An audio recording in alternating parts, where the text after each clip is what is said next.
The helicopter lifted Preston's body into the gray afternoon sky, rotors beating the air to shreds. I watched it shrink until it vanished beyond the ridge. Ruiz stood beside me, hair whipping across her face, jaw set like stone. "Dead men don't usually volunteer to be witnesses," she muttered. Whoever reached him first wanted his silence to look like panic. I followed her back into the cabin. The generator hummed again. Someone had restored power, but the lights flickered like a bad omen. The two marshals were already bagging evidence from Preston's car. Burner phones, a half-crushed flash drive, a crumpled map of southern Wyoming with a single word scrawled in red, Northstream. Ruiz spread the map on the table. "He said it's not a company, it's a program.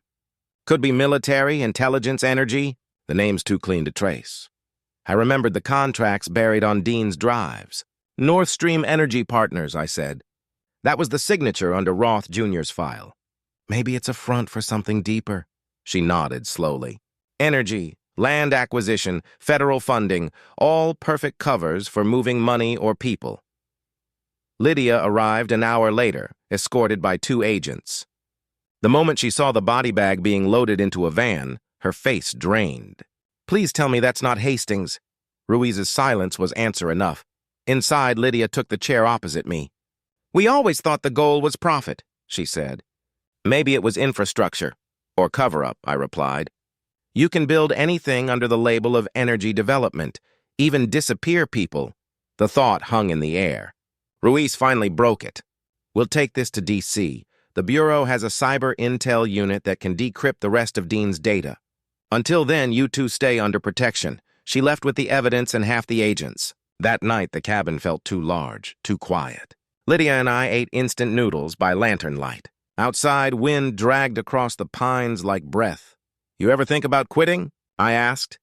"Every day," she said. "But then I remember why I started. You?" "Grandpa's voice doesn't let me." She smiled faintly. He raised a stubborn man. Sleep came in fragments. At 2 a.m., I woke to static whispering through the portable radio Ruiz had left. I twisted the dial, nothing but white noise. Then a voice, faint, male, repeating a phrase. "Northstream isn't a place. It's a pipeline." I sat up, heart pounding. "Who is this?" Static. Then silence. The next morning, I played the recording for Lydia. She frowned. "Could be a coded transmission." "Pipeline might mean a flow of money or data. Or people," I said again. Before we could dig deeper, Ruiz called. Her voice was taut. "You two need to move, now. Someone tried to breach our servers in Denver last night. The attack came from inside the Bureau's own network. They were searching your witness file. Within an hour, another SUV arrived. We drove west through mountain passes, every switchback feeling like the edge of a trap. The convoy turned off onto a logging road and stopped at an abandoned ranger station. "Temporary site," Ruiz said. "We'll rotate locations every 24 hours until we know who's leaking." She handed Lydia a tablet. On it glowed a decrypted file recovered from Preston's phone. The header read, "Project Northstream, Phase 3, Land Conversion." Beneath it, coordinates spread across 5 states. Lydia's finger hovered over one. "This one's in Wyoming. The same county Roth Jr. planned to visit." Ruiz zoomed in.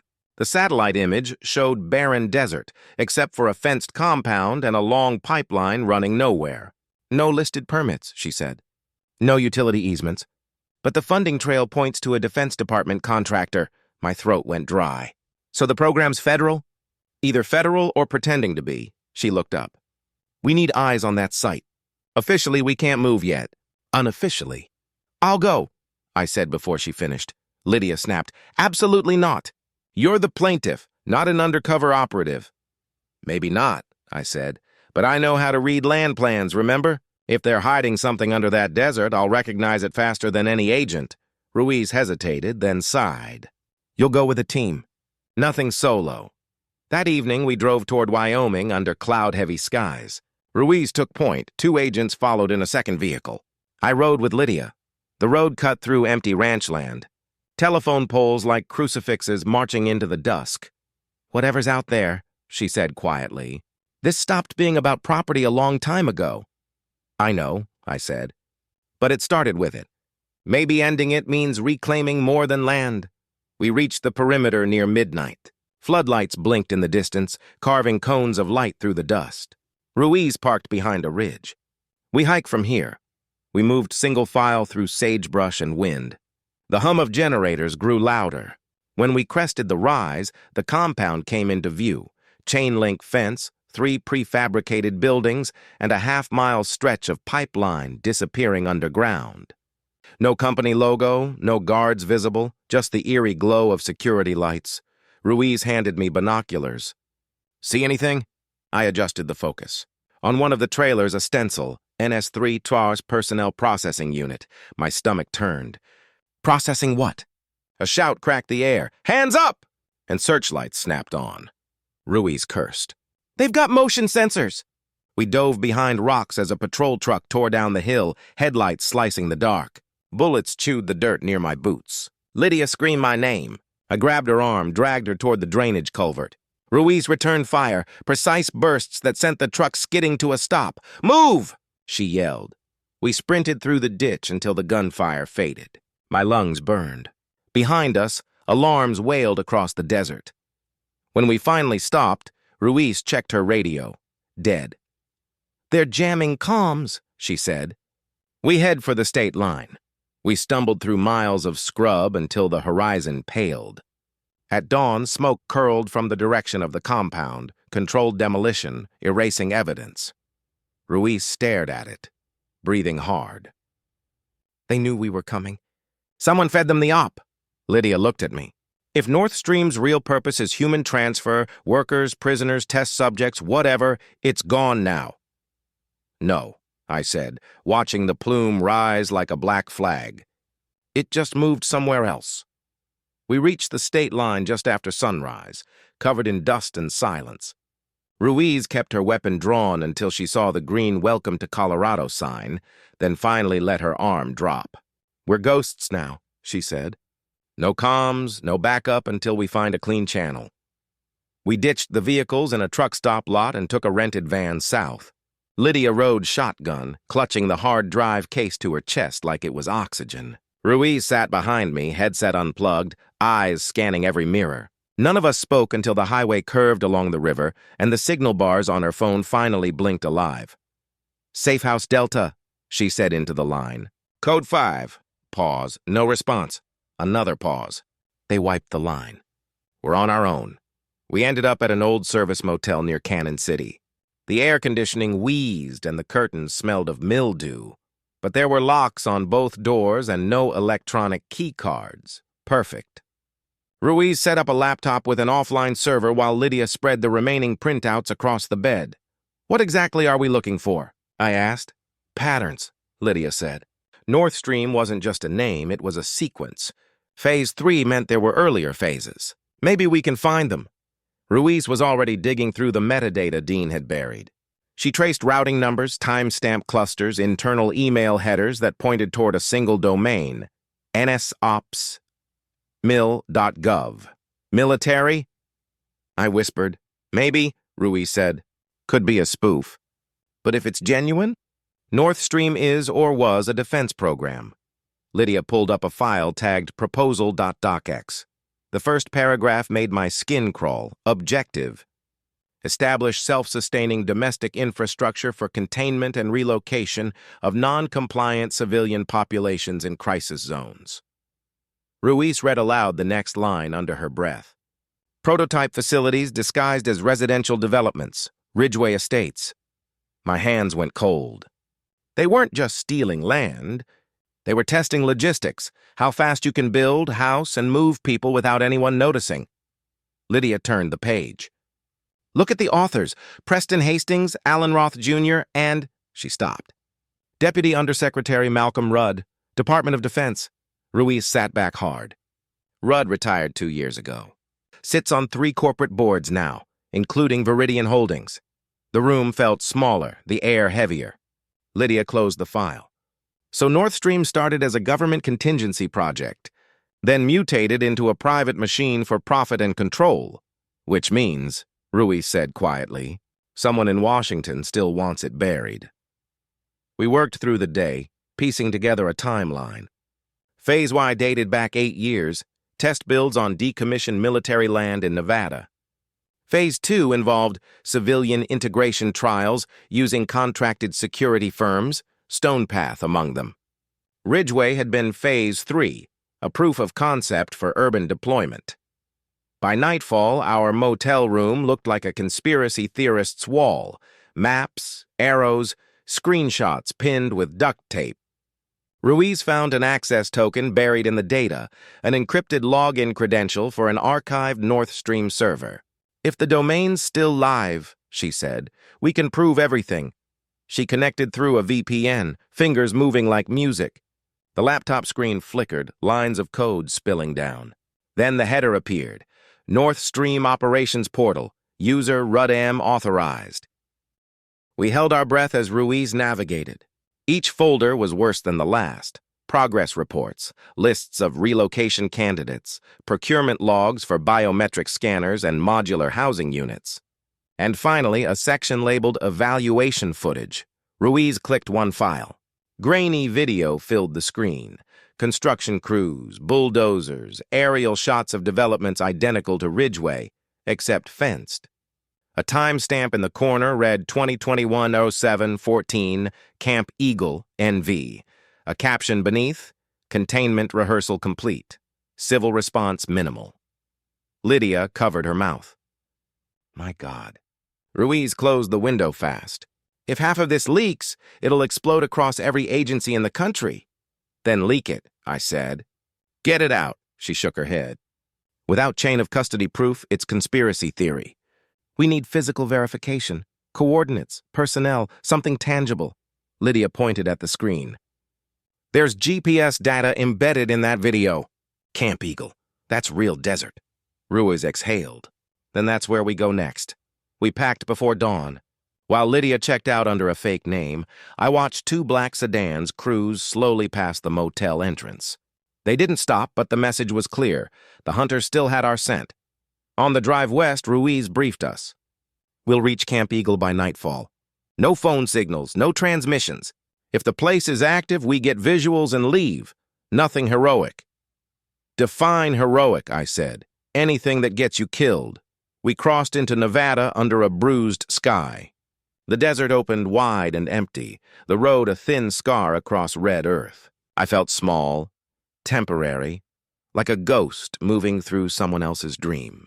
Lydia dozed against the window, the laptop closed on her knees. Ruiz drove in silence, eyes scanning horizons that never seemed to end. As dusk bled into night, faint lights appeared ahead, steady, rhythmic, not headlights.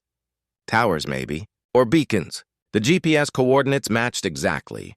Ruiz slowed the SUV and killed the engine. "We walk from here," she said. The wind smelled of metal and dust.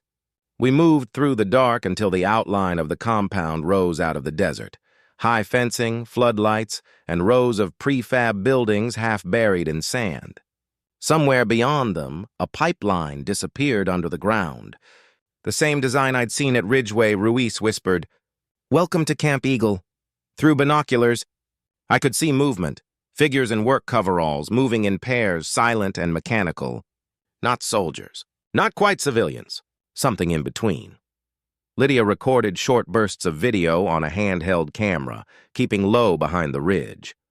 "This is enough," she whispered. "We can prove it existed," but Ruiz was staring at a control tower near the center. "Wait," she said softly. "Someone's coming out." A door opened. Floodlight caught a tall man in a suit stepping into the desert air. His face turned toward us just long enough for me to recognize it from news photos. Deputy Undersecretary Malcolm, Rudd. He looked straight at the ridge, where we crouched, as if he already knew we were. There, Rudd's face caught the floodlight for only a heartbeat, but it was enough. The photographs hadn't done justice to the weight he carried in his eyes, a kind of certainty that came from years of giving orders no one dared to question. Ruiz swore under her breath. "He's supposed to be retired." "Retired people don't command compounds in the desert," I whispered. Rudd spoke to someone in uniform beside him, then pointed toward the ridge. My stomach tightened. "He saw us," I said. "Move," Ruiz ordered. We slid back down the slope, keeping low until the lights vanished behind the crest. She signaled for silence, and we crawled to a dry creek bed that snaked away from the base. Engines started above us. Trucks, maybe ATVs. Spotlights swept the dunes. Ruiz clicked her radio, static. Comms jammed again. We ran. The desert at night plays tricks with sound. The crunch of gravel behind you might be a mile away or 10 feet. My lungs burned, throat raw from dust. After an eternity, Ruiz found a fissure in the rock wall, a drainage tunnel wide enough to crawl through. Inside, the air was cold and still. Our flashlight beams cut through layers of graffiti left by workers long gone. We crouched in the dark, catching our breath. Lydia's whisper barely carried. He knew exactly where to look. Someone fed him our coordinates. Ruiz nodded grimly. That leak inside the bureau hasn't been plugged. I wiped grit from my face. We have what we need. The footage, Rudd's face, proof the site's active. Let's get out before we join Dean and Keller. We followed the tunnel until it opened near an abandoned mining road. Ruiz found a rust-eaten pickup half buried in sand. Miraculously, the keys were still in it. The engine coughed once, twice, then caught. We drove with headlights off until the compound lights disappeared behind a ridge. 2 hours later, we reached a gas station that looked like it had survived from another century. Ruiz used a payphone to call an encrypted contact. I waited outside, staring at the horizon where Camp Eagle's glow still pulsed faintly like a buried heartbeat. When she returned, her expression had changed. Calmer, but harder. "The Bureau's pulling us in," she said. "Washington wants a briefing. They're sending a plane to Pueblo in the morning." Lydia exhaled. "Then we're safe." Ruiz shook her head. "Not yet. Rudd's got allies higher than we thought. Until we hand off the evidence in person, assume we're targets."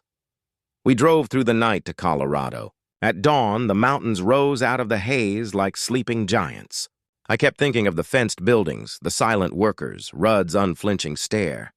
"A pipeline," the voice on the radio had said. "Containment, relocation." The words stuck like splinters. In Pueblo, a small charter jet waited on a side runway. 2 men in dark suits greeted us with polite smiles. Their credentials looked real enough. Homeland Security seals, embedded holograms. But something in Ruiz's posture stiffened. "Who authorized this pickup?" she asked. "Director Monroe," the taller one said smoothly. "Washington wants you in D.C. before noon." Ruiz's hand rested lightly on her sidearm. "Monroe doesn't work domestic cases anymore." The men's smiles thinned. "Ma'am, we're on a schedule."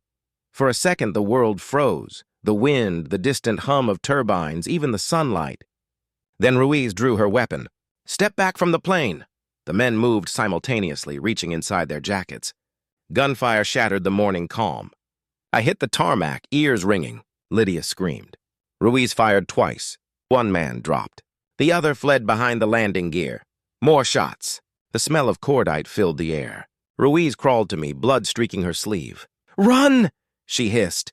"I'm not leaving you. That's an order." She pushed the flash drive case into my hand. "Everything we saw at Camp Eagle. Get it to Agent Ruiz, Field Office, Denver. But you're—" "I'm not making it, Ethan. Go." The words hit harder than the gunfire.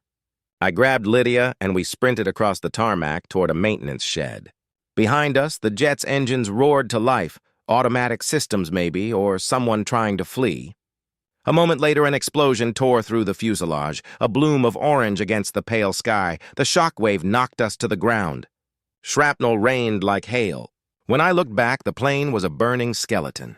Of Ruiz and the 2 men, there was nothing left to see. We stumbled into the shed, coughing from smoke. Lydia's face was gray, streaked with soot and tears. "She saved us," she whispered. I opened my hand. The flash drive was cracked but intact. "She gave us the only proof that matters." We found an old pickup behind the hangar and drove east, keeping to back roads. Neither of us spoke for a long time. The radio stayed off. Every shadow on the highway looked like an ambush waiting to happen. By nightfall, we reached Denver's outskirts. I parked behind a closed diner, used a prepaid phone to call the FBI field office. A young agent answered. "Special Agent Ruiz, please," I said. A pause. "Sir, Agent Ruiz was killed this morning in an aircraft accident near Pueblo." I stared at the phone, throat closing. "This is Ethan Cole," I said. "She told me to bring her something." Who's her replacement? Sir, may I ask where you're calling from? Click. I hung up before she could trace it. Lydia looked at me, horror dawning. They've already rewritten the story. Then we need a new audience, I said. One they can't control. We spent the night in a motel under another fake name. While Lydia slept, I hooked the flash drive to my laptop. The files loaded slowly, corrupted video, fragments of text. I recovered enough to stitch together a narrative, a government project turned private network, laundering money through fake developments and using them to test social control infrastructure. And one last document, Phase WAR, Urban Implementation, Q4 2025. The target city was Denver. I sat there until dawn, staring at the screen, Ruiz's voice echoing in my head. You wanted the truth. This is what it looks like. When Lydia woke, I showed her the file. They're not done. Ridgeway was just rehearsal. She rubbed her eyes, read the header, and said quietly, Then we finish what Ruiz started. Outside, the first light caught the mountains again. Pale, unblinking, eternal. The world looked the same, but I knew better now. Beneath the calm surface, the next phase was already building. The morning we left Denver, the city looked almost innocent from the overpass. Glass towers catching sunlight, traffic gliding like nothing underground had ever existed. Lydia stared out the window as if she could already see the ghosts moving below the streets. They'll start Phase 4 whether we're here or not, she said. That machine doesn't stop just because two people yell at it? I don't plan to yell, I told her. I plan to show. We drove north through Wyoming, avoiding interstates. Every rest stop felt like a checkpoint, every passerby a watcher. In Rawlins, we found a diner with bad coffee and a payphone that still worked. Lydia called a contact she trusted, an investigative journalist named Ellie Graff. Someone who'd lost a network job for refusing to spike a story about military contracts. Ellie met us 2 days later in a nowhere motel off I-80. She was small, sharp-eyed, the kind of reporter who never stopped listening. Lydia laid the cracked flash drive on the table between us like a relic. This is everything, she said. Ellie didn't touch it right away. You realize giving this to me makes you fugitives once it's public. We were already fugitives, I said. She finally plugged it in. Files bloomed across her screen, half-corrupted videos, text fragments, the Camp Eagle footage. And the document marked Phase 4. She watched in silence, jaw tightening until the last frame flickered out. Jesus, she whispered. You have any idea what this is worth? It's not about worth, Lydia said. It's about weight. Ellie exhaled. I'll need to verify. Build redundancy. The moment it hits the network, they'll scrub it. But if we seed it right, mirror servers, open source dumps, they can't kill all of it. We stayed while she built the upload system, a patchwork of laptops and borrowed Wi-Fi signals. I spent the nights pacing the parking lot, listening to semis moan down the highway, trying not to imagine Ruiz's voice on the radio again. On the third night, Ellie called us into her room. The file was ready. Once I press send, it's out, she said. The truth will have its own gravity. You can still walk away before it drops. Lydia looked at me. Her eyes were tired but steady. You started this with a piece of land, she said. You sure you want to end it with a storm? I thought of Grandpa's handwriting. Don't let the bastards take what's yours. For years, I'd thought he meant the soil, the deeds. Now I understood. What's ours is the right to stand in the open. Do it, I said. Ellie hit the key. A progress bar crawled across the screen. When it reached 100%, nothing dramatic happened. No alarms, no explosions. Just a quiet hum as the data spread outward like ripples on a black pond. By morning, the story had already breached. Independent sites picked it up first. Grainy videos, leaked memos, speculation. Within hours, bigger outlets followed. Project Northstream Exposed scrolled across every ticker. The footage from Camp Eagle looped endlessly, Rudd's face frozen in surprise. Then came the denials, the hearings, the resignations. Roth Jr. vanished. Viridian's accounts were frozen. Rudd went on medical leave and was never seen again. For a week, the country buzzed with outrage, then confusion, then fatigue, the way it always does. We didn't celebrate. We watched from a rented cabin in Montana, unplugged from everything except shortwave radio. Lydia wrote statements for a civil claim that would probably never see trial. Ellie moved from motel to motel under different names. One night over cheap whiskey, Lydia said, "You think it was worth it?" I stared into the dark window where our reflections looked like ghosts. "It has to be. But Ruiz, Dean, your job, the way people look at you now, truth doesn't fix what it breaks," I said. "It just stops the breaking from spreading," she smiled sadly. "You should put that on your next lawsuit." Months passed. Winter thawed. Congress held closed-door sessions, promised reforms, built new committees with old faces. The Northstream sites were decommissioned, though nobody could say what that meant. The houses in Ridgeway Estates still stood. Families still mowed their lawns, still waved to mail carriers who didn't know they were living atop a government experiment. I drove back there once, alone. The gatehouse was repainted, the sign gleaming again. Kids played in driveways where pine needles used to fall.